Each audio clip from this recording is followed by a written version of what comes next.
and welcome to that episode of Todd Talks. And Todd Talks people listen, hopefully. I was going to do Transformers sound, but I don't think it would come off well on the microphone. Sorry.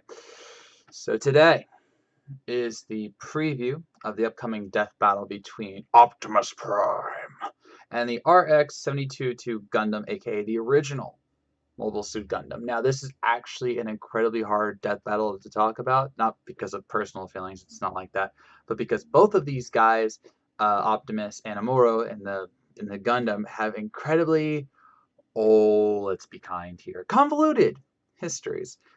Because both of these Gundams has to be explicitly said here. This is G1 continuity.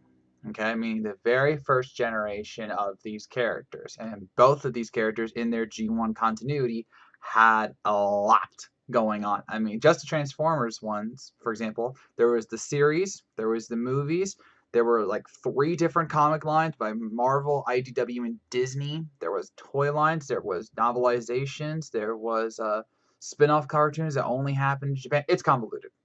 And Gundam is just as bad because there was the original cartoon, there were movies, there were games, there was a lot. So I am not ashamed to say that I could not do a lot of research on these two. I did my best. I made sure I looked up key feeds focusing on both characters and everything. Made sure I had a good enough idea as to who would win. But if you're asking me to recite the entire history of these guys for you, you can do that on your own. Heck, Death Battle is probably going to low blow this. I would be very surprised if this was anything under 20 minutes because this stuff is crazy. Okay, so let's get it started with Optimus Prime. Long ago, on a planet called Cybertron. I would do this all in the Optimus voice, but I'd probably lose my voice. And I have a wrestling show to go to in 2 days, so can't do that. No. So let's see. 9 million years ago, on the planet of Cybertron, there was an Autobot known as Orion Pax, and he was a dock worker. Yes, he was a dock worker, ladies and gentlemen, and Orion Pax faithfully for millions of years apparently served as a dock worker, just storing things on Cybertron because why not? Then, as things started to progress on Cybertron, there was an uprising. These very weird Transformers started to literally transform, and they could fly, which was apparently a big deal back then. Hey, again, 9 million years ago, or 5 million years ago, give or take. So upon one day, these Autobots came to Orion Pax and asked for his help in something, and then Megatron came into the fray, and he tried to steal some energy reserves to help him win the war against his enemies, the Autobots, and Orion Pax was promptly killed. The end. I'm just kidding. You all know what happens. Orion Pax was taken in by the Autobots who had came to see him first and given it, what was it? Alpha Trion, if I remember the name correctly. Again, convoluted. He was taken to Alpha Trion, who had his body rebuilt to be the ultimate leader of the Autobots, and that was the birth of Optimus Prime. Fast forward 4 million, 5 million years or so, and Cybertron has become basically a wasteland. The war for the planet had gone on for so long that all of its energy reserves, all of its resources have been depleted. And obviously millions upon millions, more than likely, of Autobots and Decepticons were all killed. So a plan was hatched by Optimus to go to Earth, or go to another planet, which would later be Earth, to try and find more reserves to try and take back the planet. During a battle between the Autobots and Decepticons, they were knocked into Earth's orbit, they crash landed, all were taken offline, and they were left offline until a volcano eruption happened in about 1984, 85, one of those 2 years. And, of course, the Decepticons got woken up first, of course, and then the Autobots, starting with Optimus, was woken up, and their war renewed. So, and then obviously throughout the course of the series and movies and comics and everything else, the war for Earth, the war for Cybertron, the war for the galaxy began again. And Optimus was there for most 95% of it. 95%. So what is there to say about Optimus Prime? One, he is the greatest Autobot. that is literally his classification. He was built to be the greatest Autobot. He was meant to be the greatest Autobot. He has the matrix of leadership, which I'll definitely be talking about later. And he is this fearless, wise leader.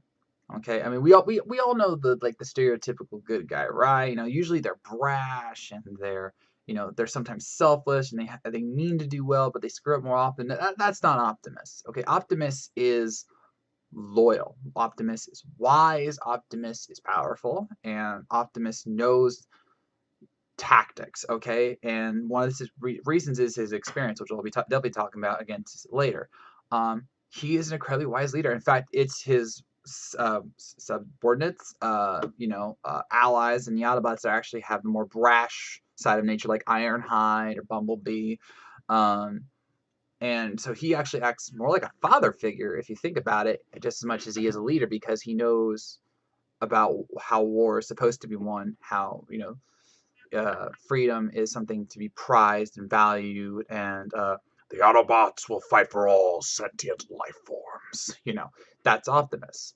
And he uses that wisdom in both, the downtime and in battle, because he has, defeated the Decepticons numerous times. Now, yes, he has been tricked, he has been fooled, he has been lured to certain places, he has been forced to stand down to, protect human lives, but more often than not, he is a very savvy fighter, and he has used these tactics to defeat Megatron and Starscream, Insecticons, Dinobots, Unicron.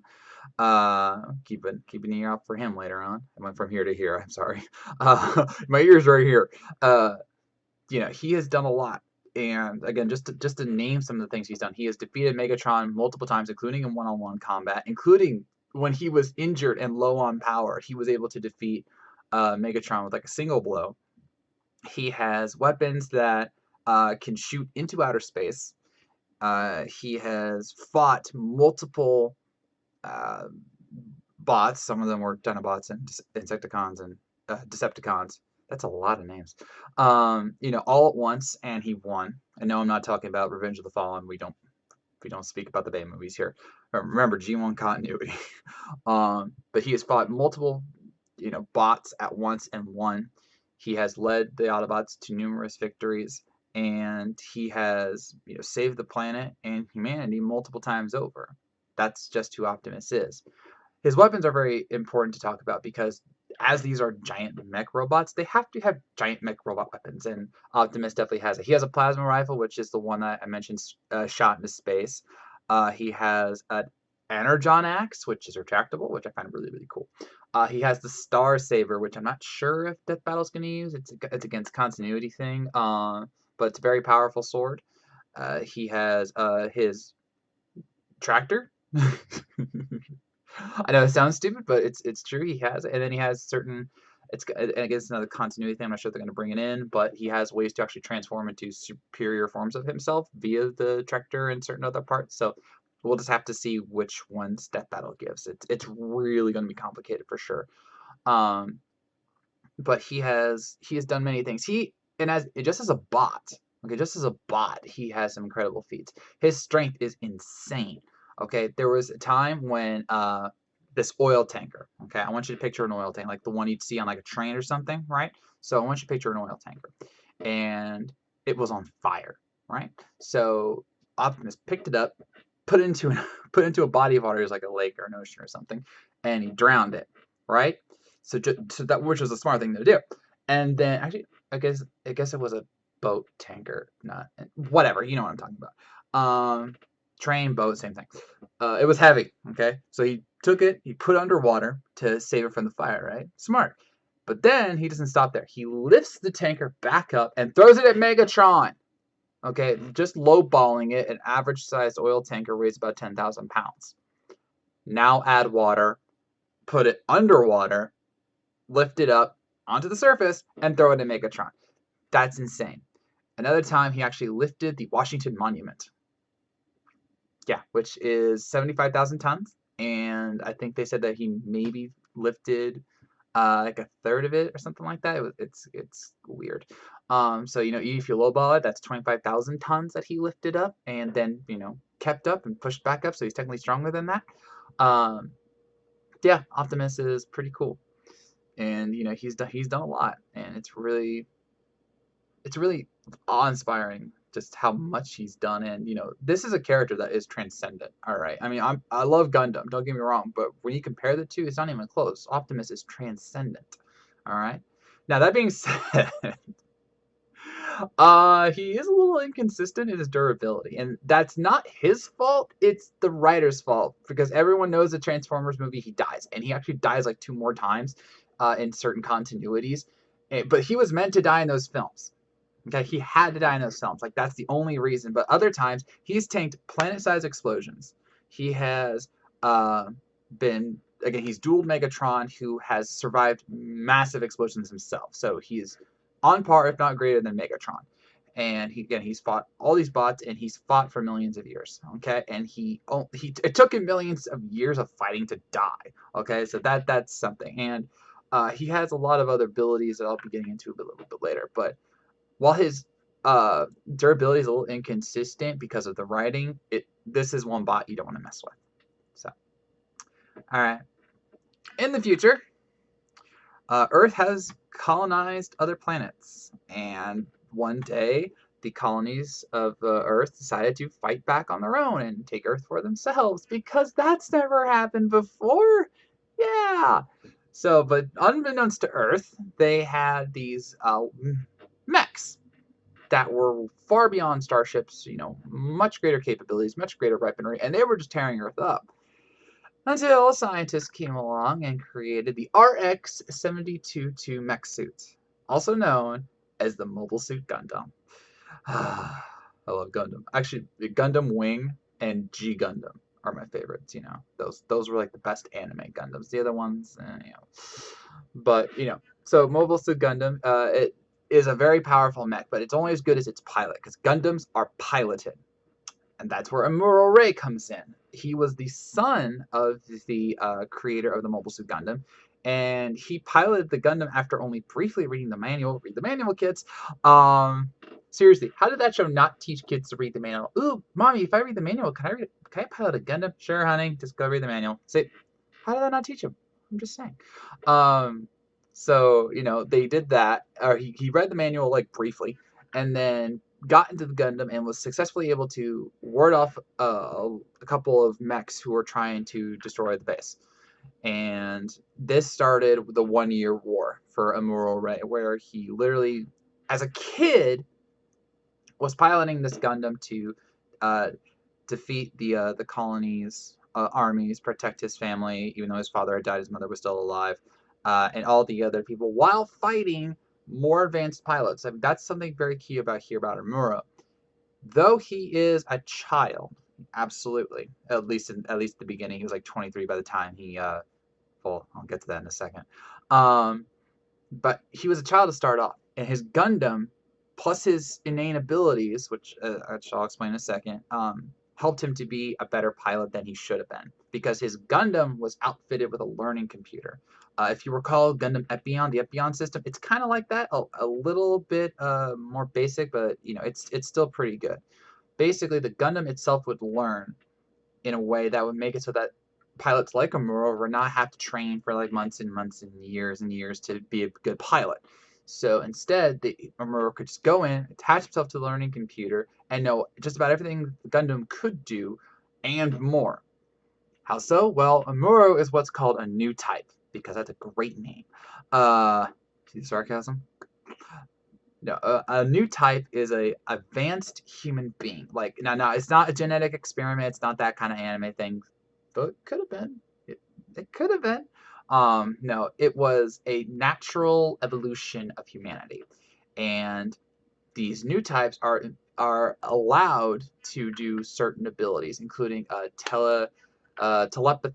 He was able to communicate with a lot of people, including a love interest named crap, what was her name? I don't remember. It was ambiguous though, except in the novel where they went full on. Gosh dang, an anime. I haven't said that in a long time. Gosh dang, anime. Actually, I'm surprised. Why didn't I say that in Loose Season 1? Because I mean, that was totally anime. Anyway, but he's able to telepathy. He's technically able to do telekinesis. I wasn't sure. I mean, it's very low level though. It's not like he can rip a Gundam apart with a flex of his hand. And he is able to do precognition. Precognition is literally the ability to see the future and predict certain events. Now, it's a low level to where he can't like see the future like otherwise he would have done something to spoilers. But he is able to see his battlefield in such a way that he can predict enemies' movements and dodge them. So yeah, he's very tough on the battlefield. And then once he got his own experience through the 1 Year War and the not one but two Xeno Wars, he was a pretty epic pilot. All right, now the Gundam itself was built with a special metal that was going to be called Gundanium or Gundranium. I heard Ben say it two different ways in two different death battles, so we'll just call it Gundanium. And this was meant to be stronger than the other mech suits, right? And this helped him not just survive in battle, but he actually survived re-entry, and which was a first for a mech of any kind to do that. Then, of course, there was his weaponry. His father wanted this to be the best mech suit in space and battle, so he was able to make it to where the Gundam had plenty of weapons. He had two Vulcan guns, which are incredibly fast-firing guns, which can pierce through iron and steel really, really easily. He's got two beam sabers, which is the things on his back, which can slice through pretty much anything, especially mechs and battleships and everything like that. He's got a bazooka. Yeah. He's got his, of course, his beam cannon, which is able to blast apart, the mechs in basically one shot. He's got a hammer. Because why not? I mean, at this point, you just throw whatever weapon you want on the dang thing. And the best part is, it got upgraded to a hyper hammer. I appreciate anyone who got that reference, by the way. Not the hyper hammer, the thumbs up thing. But he is outfitted to do a lot. Now, on its own, the Gundam can go about 125 miles per hour, but then there's thrusters which help it get through space, and which its speed is a little bit varied, but it's fast. Even if let's just up it to 200 miles an hour, maybe, I don't know. But the between the Gundam's natural abilities and Amuro's new type abilities, he was basically unstoppable. Basically. Now that being said, he did have trouble with certain veteran pilots, including Char, who is basically his rival. He was called the Red Comet, and even though he did beat Char multiple times in multiple different Char had different mech suits, and I think Amuro used only two RX-72 and another one in the Xeno Year 2. Again, it's continuity convoluted. Anime! So, but yeah, he's defeated him. He's defeated whole armies. He's defeated numerous mech suits, battleships, withstood re-entry. He's done a lot. But, not unlike a certain Autobot, Char's dead. Because he had to sacrifice himself to stop I believe it was an explosion. It happened in Xeno War 2. Xeno War 2. Sorry, it just sounded weird in my head. But yeah, he actually died. Him and Char died at the same time, actually. And but he did it to save humanity. So there you go. See, that was a spoiler.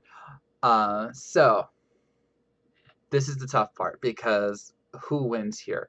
Because you'd think that given all his weaponry and the new type abilities, that Amuro would have a clear advantage over Optimus. But that's not exactly true. Because remember, while it's true that Amuro is fighting other mechs, so is Optimus. And in fact, he's fighting many different kinds of mechs, which Amuro did too, but I mean, I'm talking like distinctly different types. He had to fight, again, the Decepticons, he had to fight Autobots at times, actually, Dinobots, Insectobots, Constructicons. Why do they got these names? Here's a question: Is Transformers anime? Yeah, it's anime. I mean, it wasn't an American cartoon. It was Japanese. So yeah, it was anime. But sorry, I just never thought about it like that before. No, but he's had to fight him too. So that part rules out. And believe it or not, Optimus has precognition. It's not as overt as Amuro's, but he technically has it because his senses are able to detect enemies miles away. which has been pointed out multiple times in the original cartoon series.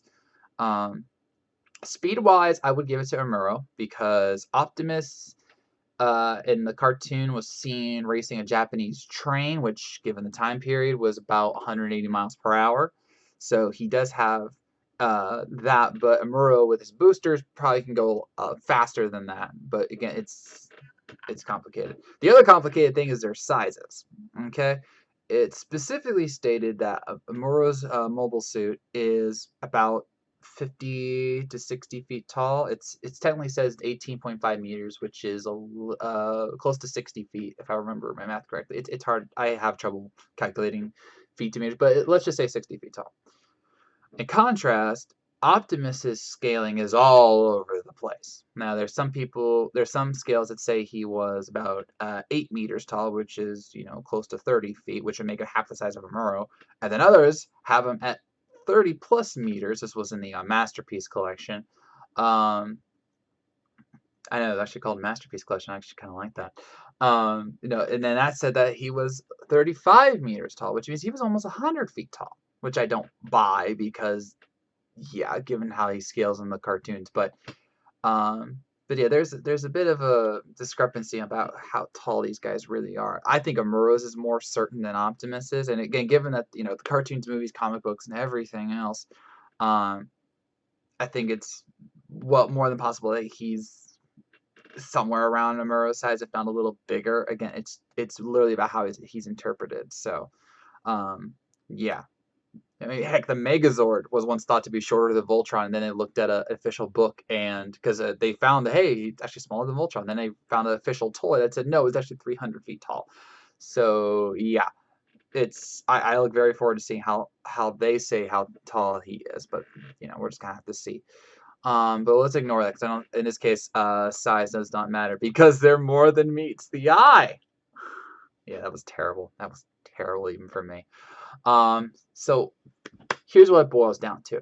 They both have precognition, so that immediately rules out Amuro's new type abilities. I would say that the weapons are a bit even. I think that Amuro technically has a little more diversity because of his beam sabers, but Optimus has a Star Saber and his retractable Energon axe. So what this really comes down to is who is going to win on the battlefield, because both of them have tanked massive blasts. I mean, Amuro has taken numerous laser blasts and survived. Optimus, using the Matrix of Leadership, blew up Unicron and survived the explosion, which was literally stated to be the size of Saturn. So a Saturn-sized explosion, Optimus tanked it and got back to Earth in time to transfer the Matrix of Leadership again. And that's the biggest question mark here, is the Matrix of Leadership, because the Matrix of Leadership has the ability to destroy Unicron. And yet in some comics, it's used as a more offensive weapon. It's said that a person wielding the Matrix of Leadership can really think of something and control other robots, which technically means that Optimus could control the RX-72 too, even with Amuro inside.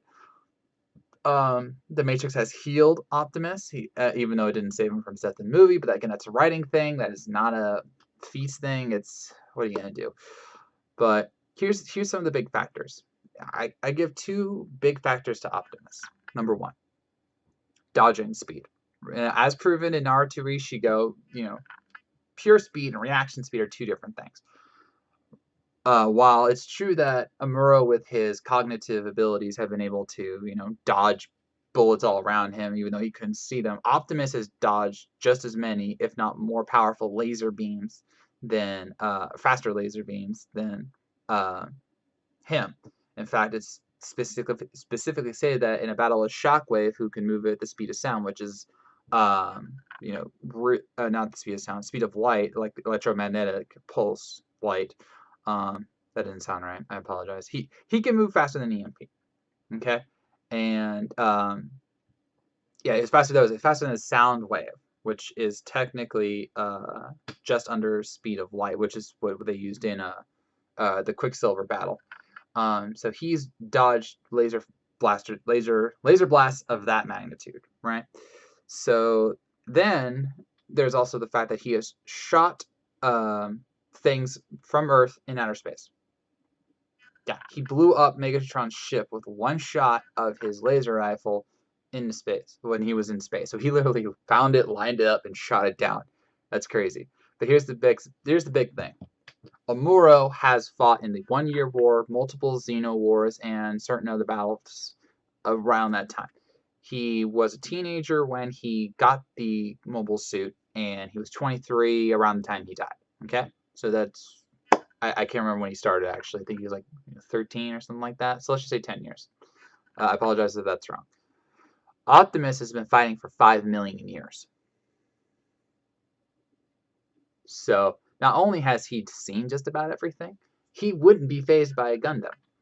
And with his strength feats, which are far above what Amuro has ever seen, I think the most Amuro has ever been definitively clocked was, I think I read a respect bed that was about 75 tons. And remember, Optimus has lifted 75,000 tons.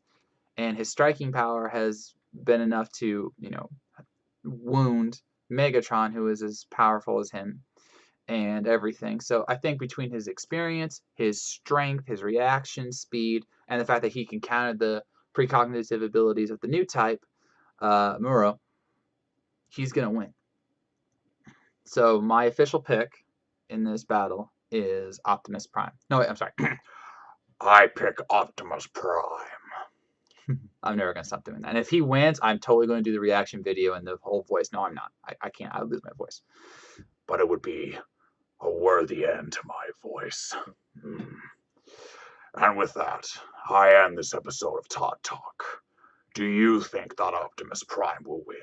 Or do you think that Amuro Ray will somehow beat the leader of the Autobots? Let me know below. And so, I thank you for watching. If you made it this far, I know you were listening. And I will see you around. Roll out!